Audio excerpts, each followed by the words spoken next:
On February 28, 2016, Keri and Larry Volmert from Fort Worth, Texas put their 17-month-old daughter to bed like it was any other night. She'd cried a little bit, but as usual, after a couple of minutes she was asleep. Unfortunately for this happy family, however, they were about to discover something terrible the next morning that would change their lives forever. The married couple had set up a happy home with their two children, Jackson 3 and Sammie 17 months. With everything in place, the four of them were leading an idyllic life. Keri would likely never have believed that something so awful was lying in store for them. If you have not done so already, please subscribe to our channel and click that notification bell to get inspired by these real-life stories every day. Now, back to the story. It was Larry, Sammie's father, who made the hellish discovery on the fateful day. Larry had to endure something that no parent should ever have to. He walked in to find his princess's lifeless body in her crib. The desperation and screeching panic in my husband's voice the next morning as he went to retrieve her from upstairs is something I'll never forget, Keri subsequently wrote on Facebook in April 2016. In the family home, Sammie's bedroom was on the second floor, while her mother and father slept in the master bedroom downstairs. Sammie's big brother Jackson had been having difficulties sleeping, so he joined them downstairs in their bedroom. The next morning, Larry climbed the stairs to fetch his daughter, but he quickly realized that something was wrong when he felt the heat. "As soon as I got to the top of the stairs, it was very warm, I mean hot," Larry told WFAA. But tragically, it was too late for Sammie. "I ran to her room, opened her door, and found her passed away," Larry explained. The temperature on the two floors of the house had been controlled by different systems. When the family went to bed that night, the thermostat for the second floor was set at 72 degrees Fahrenheit. However, a malfunction in the coming hours would change the family's lives forever. By the following morning, the system's error had allowed temperatures to skyrocket, leaving fragile Sammie to sleep in a bedroom that heated to well above 100 degrees Fahrenheit.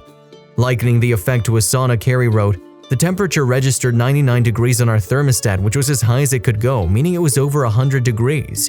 And despite attempts to resuscitate her, within less than an hour of Larry discovering her tiny body, Sammie was pronounced dead." The Tarrant County Medical Examiner subsequently recorded the cause of death as hyperthermia from an elevated body temperature. The bereaved parents, meanwhile, were left wondering why they never heard Sammie cry. After doctors explained that Sammie had passed away in her sleep, the couple knew that their baby would not have been able to make a sound before her body failed. Further harrowing news came when doctors warned that due to his age, had Jackson been in his usual bedroom that night, he could have died too. Young children cannot regulate their own body temperature and don't sweat as much as adults, which makes them more susceptible to overheating, Dr. Todd Wolf, a pediatric emergency physician from Fort Worth, told the Star-Telegram. Searching for an answer, Keri replayed the events of the night before. She'd let Sammie say goodnight to her dad and then taken her up to the bedroom. After cradling Sammie in her sleep sack, Keri had placed her daughter into the crib for what would be the last time.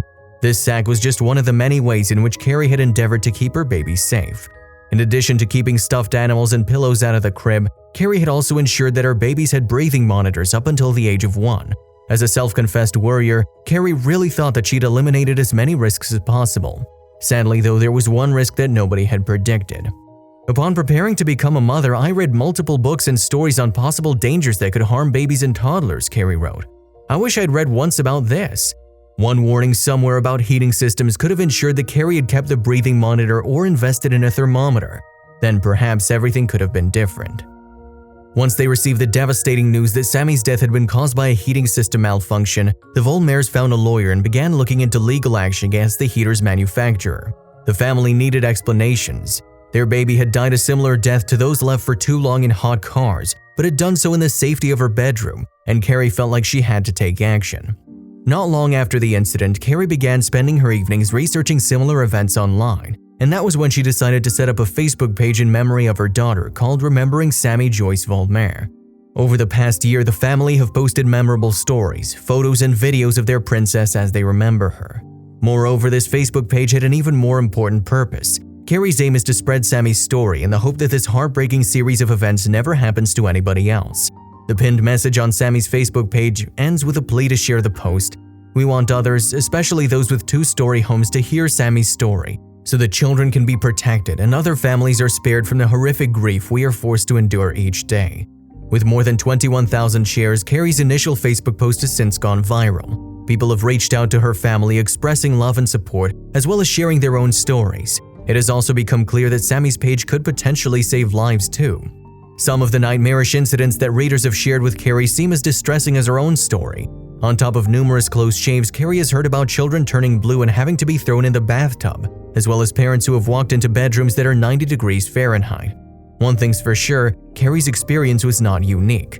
Devastatingly, though, nothing will bring Sammie back, and for this devastated family, the nightmare will go on.